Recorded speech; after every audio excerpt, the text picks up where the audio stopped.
श्री कृष्णम वंदे जगद्गुरु। इदम श्री सद्गुरुवे नमः। वाग में एक युग दृष्टा का जीवन दर्शन ऑडियो 99। परम पूज्य गुरुदेव के जीवन से समर्पण विसर्जन विलय का एक दिव्य देव आयाम हम पढ़ रहे हैं, अनुभव कर रहे हैं, महसूस कर रहे हैं। और आंखों में वो प्रेम अश्रु, आंखों में वो विकलता, वो एक पुकार निकलने लगी आंखों से। हृदय पिघलते पिघलते आंखों तक आ ही गया है और बस वो एक भावना जन्म लेने लगी है। हमने इसी क्रम में पिछले ऑडियो में ये समझा था कि परम पूज्य गुरुदेव के जीवन का आध्यात्मिक दर्शन और दादा गुरुदेव के साथ उनका दिव्य संवाद क्या था, कैसा था। और ऐसा लगा एक बार को जैसे हम इस संवाद को साक्षात देख रहे हैं, या फिर ऐसा लग रहा है कि जैसे मानो परम पूज्य गुरुदेव हमसे वही संवाद दोबारा कर रहे हैं और हम कितने अंशों में उसे ग्रहण कर पा रहे हैं। परम पूज्य गुरुदेव की चौथी हिमालय यात्रा कह लो या चौथे मार्गदर्शन का वर्णन उसमें किया गया है, और जिसमें उन्हें विश्व कल्याण के लिए अपनी सत्ता को 5 सूक्ष्म शरीरों में विभाजित करने यानी सूक्ष्मीकरण का निर्देश दादा गुरुदेव द्वारा दिया गया। और इस प्रक्रिया का मुख्य उद्देश्य मानवीय संकट, विषाक्तता, वातावरण, आसुरी प्रवृत्तियों से लड़कर युग परिवर्तन के संकल्प को पूरा करना था। और साधक अगर आप हैं, अगर हम और आप साधक हैं, तो पूर्ण समर्पण। गुरुदेव कहते हैं कि उन्होंने कभी दादा गुरुदेव से ये भी नहीं पूछा कि आप कहाँ रहते हैं, उन्होंने कभी कोई नानुच की नहीं, और ये कहा कि आप हमसे परामर्श मत कीजिए, आप हमें बस आज्ञा दीजिए, आप कहिए और काम हो जाएगा। और यही बस कठपुतली की तरह आपके निर्देशों का पालन करना, यही हमारा धर्म और कर्म है। और फिर हमने ये भी समझा कि अपनी इंद्रियों को पूरी तरह गुरुदेव में लगा दें और उनकी ऊर्जा से एकाकार हो जाएं, तो शायद ये मानव जीवन निश्चित रूप से सफल हो जाएगा। इसी क्रम में इसी भावना को अंदर ग्रहण करते हुए, आत्मसात करते हुए आज पढ़ते हैं, तपश्चर्या आत्मशक्ति के उद्भव हेतु अनिवार्य है।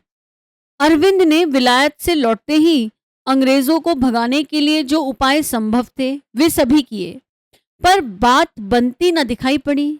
राजाओं को संगठित करके, विद्यार्थियों की सेना बनाकर, वन पार्टी गठित करके उन्होंने देख लिया कि इतनी सशक्त सरकार के सामने यह छिटपुट प्रयत्न सफल ना हो सकेंगे। इसके लिए समान स्तर की सामर्थ्य टक्कर लेने के लिए चाहिए। गांधी जी के सत्याग्रह जैसा समय उन दिनों संभव नहीं था। ऐसी दशा में उन्होंने आत्मशक्ति उत्पन्न करने और उसके द्वारा वातावरण गर्म करने का काम हाथ में लिया। अंग्रेजों की पकड़ से अलग हटकर वे पौंडीचेरी चले गए और एकांतवास, मौन साधना सहित विशिष्ट तप करने लगे। लोगों की दृष्टि में यह पलायनवाद भी हो सकता था, पर वस्तुतः वैसा था नहीं। सूक्ष्मदर्शियों के अनुसार उसके द्वारा अदृश्य स्तर की प्रचंड ऊर्जा उत्पन्न हुई, वातावरण गर्म हुआ और एक ही समय में देश के अंदर इतने महापुरुष उत्पन्न हुए जिनकी इतिहास में अन्यत्र कहीं भी तुलना नहीं मिलती।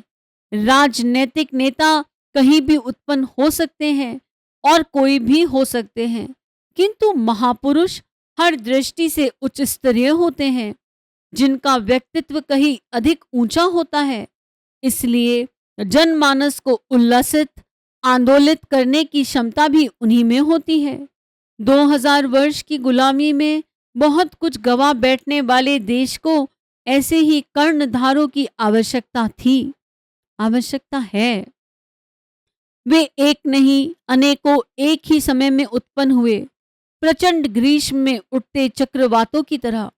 महर्षि अरविंद का वह संकल्प कालांतर में ठीक प्रकार संपन्न हुआ, जिसे वे अन्य उपायों से पूरा कर सकने में समर्थ नहीं हो पा रहे थे।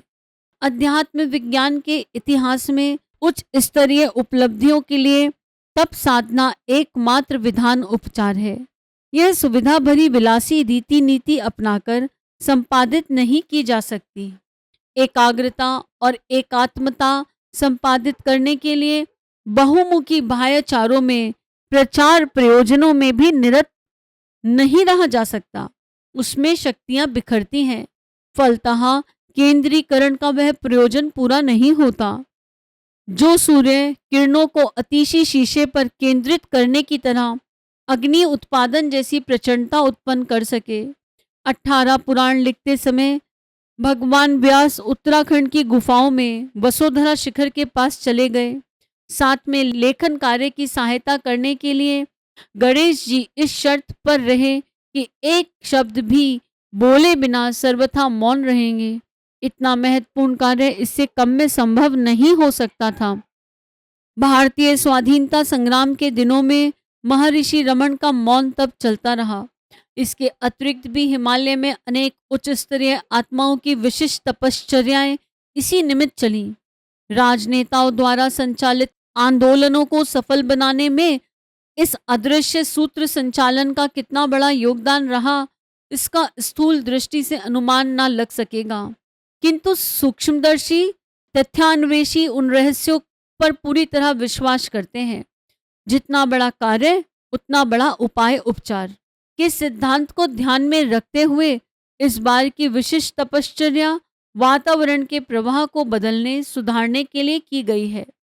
इसलिए उसका स्तर और स्वरूप कठिन है। आरंभिक दिनों में जो काम धंधे पर आया था वह भी लोकमानस को परिष्कृत करने, जागृत आत्माओं को एक संगठन सूत्र में पिरोने और रचनात्मक गतिविधियों का उत्साह उभारने का था। इसके लिए वक्ता, संगठन, गायक एवं प्रचार साधन जुटाने से भी काम चलने वाला नहीं था। इतना भर से काम चल जाया करे तो उसकी व्यवस्था संपन्न लोग अपनी जेब से अथवा दूसरों से मांग जांचकर आसानी से पूर्ण कर लेते और अब तक स्थिति को बदलकर कुछ से कुछ बना लिया गया होता। कईयों ने पूरे जोर शोर से यह प्रयत्न किए भी हैं, प्रचारात्मक साधनों के अंबार भी जुटाए हैं, पर उनके बलबूते कुछ ऐसा ना बन पड़ा जिसका कारगर प्रभाव हो सके। वस्तु स्थिति को समझने वाले निर्देशक ने सर्वप्रथम एक ही काम सौंपा, 24 साल की गायत्री महापुरुष चरण साधना श्रृंखला का। पिछले 30 वर्षों में जो कुछ बन पड़ा उसमें श्रेय है। कमाई की हुई वह हुंडी ही अब तक काम देती रही।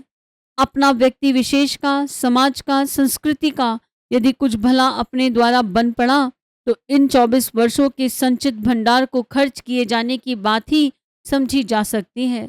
उस समय भी मात्र जप संख्या ही पूरी नहीं की गई थी, वरन साथ ही साथ कितने ही अनुबंध, अनुशासन एवं व्रत पालन भी जुड़े हुए थे। जप संख्या तो ज्यों त्यों करके कोई भी खाली समय वाला पूरा कर सकता है, पर विलासी एवं अस्त व्यस्त जीवनचर्या अपनाने वाला कोई व्यक्ति इतनी भर चिन्ह पूजा से कोई बड़ा काम नहीं कर सकता। साथ ही तपश्चर्या के कठोर विधान भी जुड़े रहने चाहिए, जो स्थूल, सूक्ष्म और कारण तीनों ही शरीरों को तपाते और हर दृष्टि से समर्थ बनाते हैं। संचित कषाय कल्मश भी आत्मिक प्रगति के मार्ग में बहुत बड़े व्यवधान होते हैं। उनका निवारण एवं निराकरण भी इसी भट्टी में प्रवेश करने से बन पड़ता है। जमीन में से निकालते समय लोहा मिट्टी मिला कच्चा होता है। अन्य धातुएं भी ऐसी ही अनगढ़ स्थिति में होती हैं। उन्हें भट्टी में डालकर तपाया और प्रयोग के उपयुक्त बनाया जाता है। रस शास्त्री बहुमूल्य रस भस्में बनाने के लिए कई कई अग्नि संस्कार करते हैं। कुम्हार के पास बर्तन पकाने के लिए और उन्हें आवे में तपाने के अतिरिक्त और कोई मार्ग नहीं। मनुष्यों पर भी यही नियम लागू होता है। ऋषि मुनियों की सेवा साधना, धर्म धारणा तो प्रकट है ही, साथ ही वे अपने लक्ष्य की पूर्ति के लिए, आवश्यक शक्ति अर्जित करने के लिए तपश्चर्या भी समय समय पर अपनाते रहते हैं। यह प्रक्रिया अपने अपने ढंग से हर महत्वपूर्ण व्यक्ति को संपन्न करनी पड़ेगी, क्योंकि ईश्वर प्रदत्त शक्तियों का उन्नयन, परिपोषण इसके बिना हो नहीं सकता। व्यक्तित्व में पवित्रता, प्रखरता और परिपक्वता ना हो तो कहने योग्य, सराहने योग्य सफलताएं प्राप्त कर सकने का सुयोग ही नहीं बनता।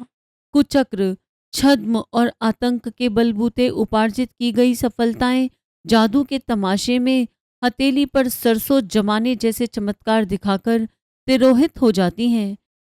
बिना जड़ का पेड़ कब तक टिकेगा और किस प्रकार फलेगा फूलेगा। तपश्चर्या के मौलिक सिद्धांत हैं संयम और सदुपयोग। इंद्रिय संयम द्वारा पेट ठीक रहने से स्वास्थ्य नहीं बिगड़ता। ब्रह्मचर्य पालन से मनोबल का भंडार चूकने नहीं पाता। अर्थ संयम से, नीति की कमाई से औसत भारतीय स्तर का निर्वाह करना पड़ता है। फलतः न दरिद्रता फटकती है और ना बेईमानी की आवश्यकता पड़ती है। समय संयम से व्यस्त दिनचर्या बनाकर चलना पड़ता है। श्रम तथा मनोयोग को निर्धारित सत प्रयोजनों में लगाए रहना पड़ता है। फलतः कुकर्मों के लिए समय ही नहीं बचता।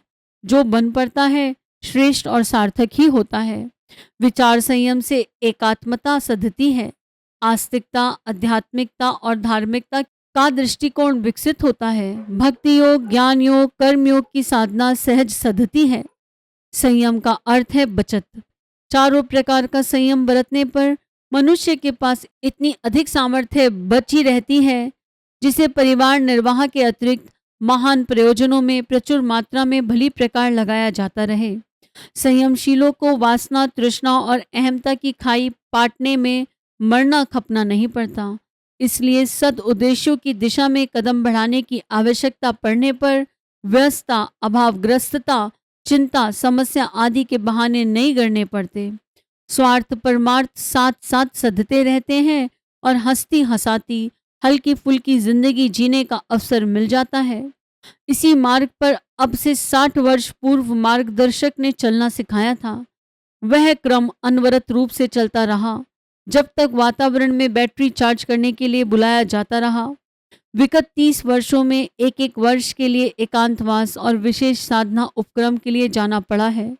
इसका उद्देश्य एक ही था, तपश्चर्या के उत्साह और पुरुषार्थ में, श्रद्धा और विश्वास में कहीं कोई कमी न पड़ने पाए और जहाँ कमी पड़ रही हो उसकी भरपाई होती रहे।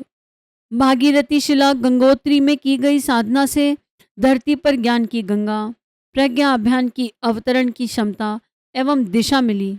इस बार उत्तरकाशी के परशुराम आश्रम में वह कुल्हाड़ा उपलब्ध हुआ जिसके सहारे व्यापक अवांछनीयता के प्रति लोकमानस में विक्षोभ एवं आक्रोश उत्पन्न किया जा सके।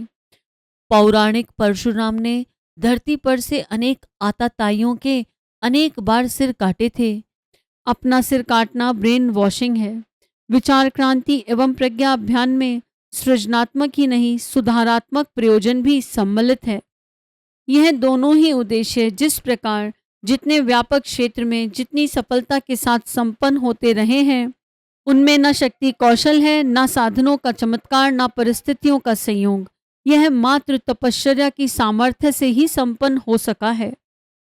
यह जीवनचर्या की अधावधि भूतकाल का विवरण हुआ। वर्तमान में इसी दिशा में एक बड़ी छलांग लगाने के लिए उस शक्ति ने निर्देश किया है जिस सूत्रधार के इशारों पर कठपुतली की तरह नाचते हुए समूचा जीवन गुजर गया। अब हमें तपश्चर्या की एक नवीन उच्च स्तरीय कक्षा में प्रवेश करना पड़ा है। सर्वसाधारण को इतना ही पता है कि हम एकांतवास में हैं, किसी से मिलजुल नहीं रहे हैं।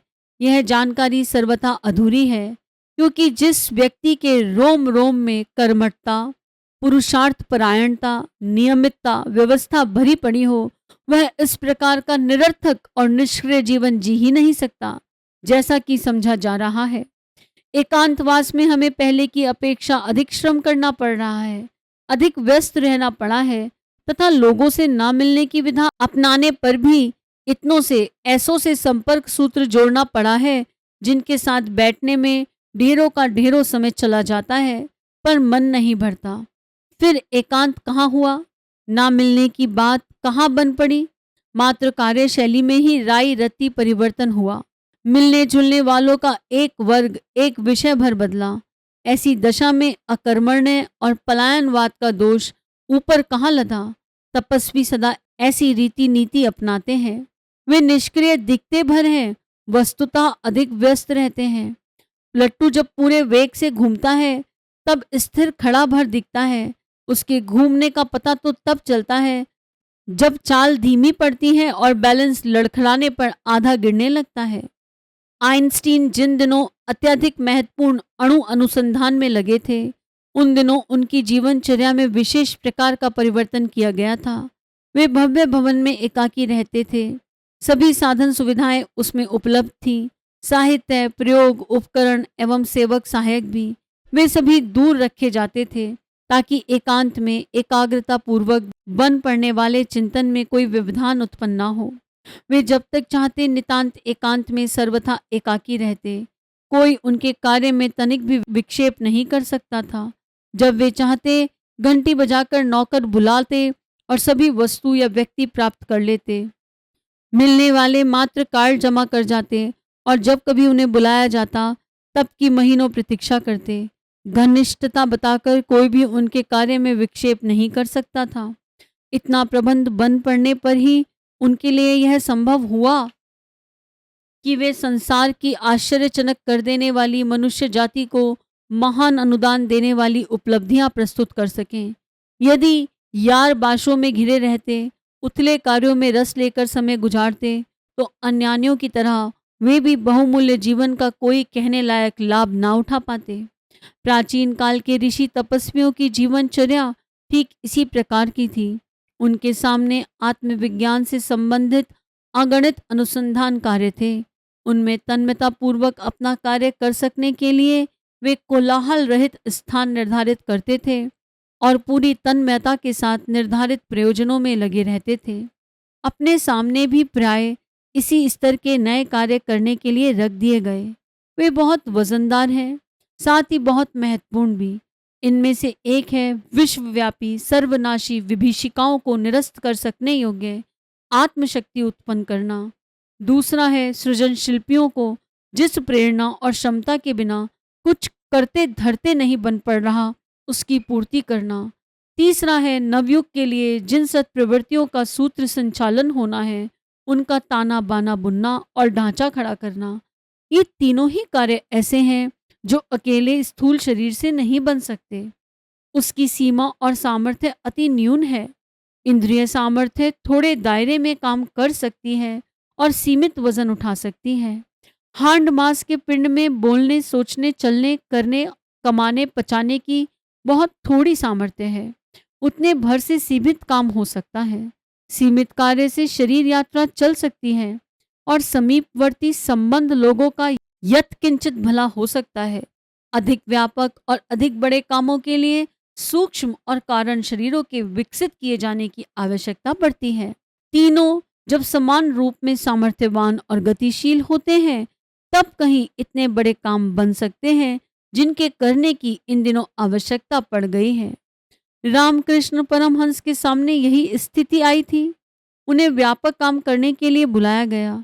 योजना के अनुसार उन्होंने अपनी क्षमता विवेकानंद को सौंप दी तथा उनके कार्य क्षेत्र को सरल और सफल बनाने के लिए आवश्यक ताना बाना बुन देने का कार्य संभाला। इतना बड़ा काम वे मात्र स्थूल शरीर के सहारे नहीं कर पा रहे थे, सो उन्होंने उसे निसंकोच छोड़ भी दिया। बैलेंस से अधिक वरदान देते रहने के कारण उन पर ऋण भी चढ़ गया था। उसकी पूर्ति के बिना गाड़ी रुकती, इसलिए स्वेच्छापूर्वक कैंसर का रोग भी ओढ़ लिया। इस प्रकार ऋण मुक्त होकर विवेकानंद के माध्यम से उस कार्य में जुट गए जिसे करने के लिए उनकी निर्देशक सत्ता ने उन्हें संकेत किया था। प्रत्यक्षतः रामकृष्ण तिरोहित हो गए। उनका अभाव खटका, शोक भी मना, पर हुआ वह जो श्रेयस्कर था। दिवंगत होने के उपरांत उनकी सामर्थ्य 1000 गुना बढ़ गई। इसके सहारे उन्होंने देश एवं विश्व में अनेक सत्प्रवृत्तियों का संवर्धन किया। जीवन काल में वे भक्तजनों को थोड़ा बहुत आशीर्वाद देते रहे और एक विवेकानंद को अपना संग्रह सौंपने में समर्थ हुए। पर जब उन्हें सूक्ष्म और कारण शरीर से काम करने का अवसर मिल गया, तो उनसे उत्तरी क्षेत्रों में इतना काम किया जा सका जिसका लेखा जोखा ले सकना, सामान्य स्तर की जांच पड़ताल से समझ सकना संभव नहीं। ईसा की जीवनचर्या भी ऐसी ही है। वे जीवन भर बहुत दौड़ धूप के उपरांत मात्र 13 शिष्य बना सके। देखा कि स्थूल शरीर की क्षमता से उतना बड़ा काम ना हो सकेगा जितना कि वे चाहते हैं, तो ऐसी दशा में यही उपयुक्त समझा कि सूक्ष्म शरीर का अवलंबन कर संसार भर में ईसाई मिशन फैला दिया जाए। ऐसे परिवर्तनों के समय महापुरुष पिछला हिसाब किताब साफ करने के लिए कष्ट साध्य मृत्यु का वर्णन करते हैं।